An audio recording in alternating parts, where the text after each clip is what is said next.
už sankcijas. Tai gėda 10%. Operacija Vesna. Ką dar melavo?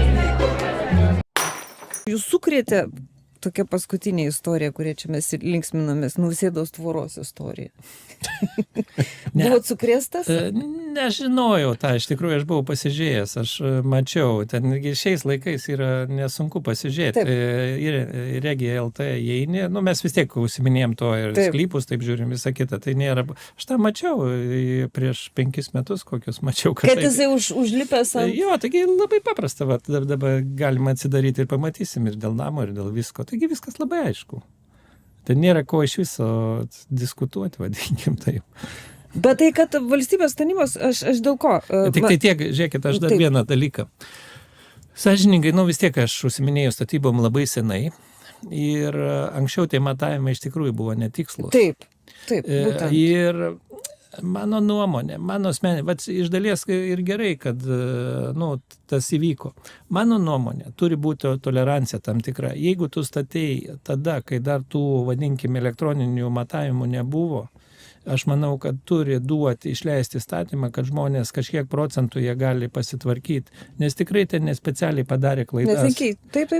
Tikrai to yra, tikrai esu matęs. Ir mes būna netgi atvirkščiai. Mes nuperkam sklypą, aš pažinau kelius sklypus pas mus, kad taip yra. Ir į mūsų teritoriją įlindęs kaimynas su savo statybom. Taip. Ir būna, kad ten, sąlyginai mūsų nuosavybė užimtas koksaras.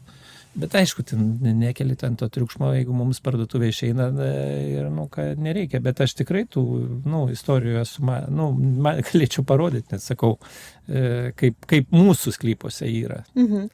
Kito užimta, vadinkim taip. Bet čia yra tų anų laikų matavimų netikslumai. O kodėl tada toksai triukšmas dėl to? Kodėl tada, pavyzdžiui, o kita istorija dabar, Nemuno aušra. Girdėjot? Girdėjau.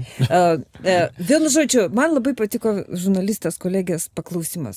Iš kur pas aplinkos ministrą grinai 2500, kaip jis galėjo įdėti į savo sąskaitą ir tai paremti? Ir ten, Ne, tai viskas priklauso, ar tai draudžiama ar ne. Jeigu įstatymų nedraudžiama, kodėl jis negalėjo paremti? Jeigu jis tų pinigų, vadinkim, legaliai turi, jeigu tie pinigai uždirbti, taip, už juos sumokėti mokesčiai, o kodėl jis negali elgtis taip, kaip jisai nori? Aš tai nesuprantu, iš tikrųjų. Aišku, aš nenoriu ginti nei vienos partijos ir taip toliau. Ten tikrai yra visokių ten žmonių. Visokių yra žmonių, tikrai aš jų neginsiu.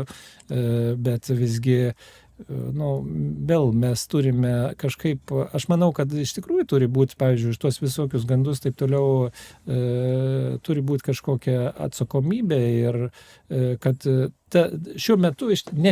ne dabartinis Seimas, jokių būdų, ir dabartinis, ir praeitas, ir užpraeitas, ir dar, jeigu žiūrėti, užsiminėja 90%, gal mažiau, 70% užsiminėja visai ne tuo, ko turėtų užsiminėti.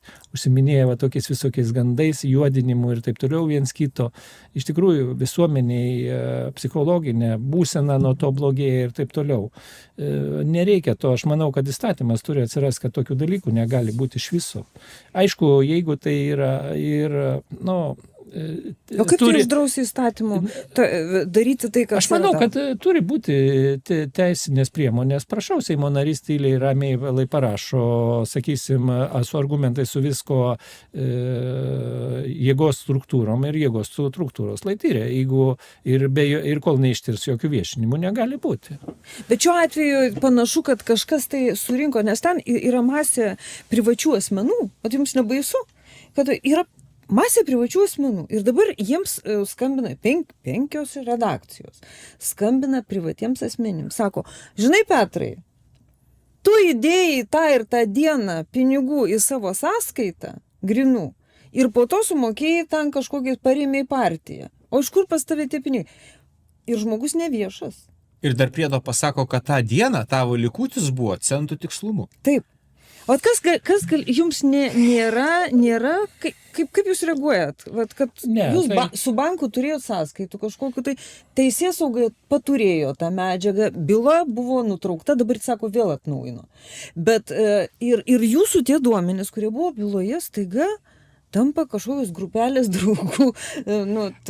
Sąžininkai, tai aš beveik esu įsitikinęs, kad mano duomenys, tie žmonės, kurie sugeba prieiti, jie turi apie mane. Nuolat, ne? Aš galvoju, O kam kad reikia? taip. O kam reikia? O kodėl? Ne, man tas nepatinka, bet realybė tai yra tokia. O čia kokia realybė? Ta prasme, kodėl čia yra normalu, taip reikia daryti? Ne, nereikia, aišku, faktas, kad nereikia. Ne, tai čia vėl mes prieinam prie to, kaip pasakyti, kad vieniem tai yra galima, o kitiem to negalima. Mes pradėjom iš tikrųjų tą pokalbį panašiai, kad vieni gali taip elgtis, kiti negali taip elgtis. Aš vėl, bet trūksta, aišku, čia pajuokausiu, bet trūksta parduotuvių specialių ir taip toliau ir viskas. Ir mes jau tenai randam. Atgal. 40 metų atgal.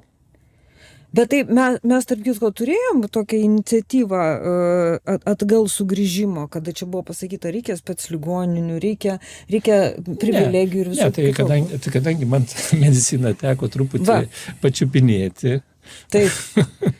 tai aš negaliu pasakyti, jokių būdų aš nekalbėsiu apie medicininę pusę. Taip. Tikrai ne. Bet apie tą vadybinę ir visą kitą. Ir aš kai išgirdau, kai aukščiausias žmogus nori, vadinkim, įstatymų įtvirtinti jo gydymą. Taip. Tai palaukit, tai kaip tik reikia aukščiausiam žmogui nueit pabandyti užsirašyti į ligoninę, kai, sakysim, ta nelaimė atsitiko, tai neturėjo apsaugą vežti, o turėjo užsirašyti po 2 savaičių ar po mėnesio būtų prieėmę.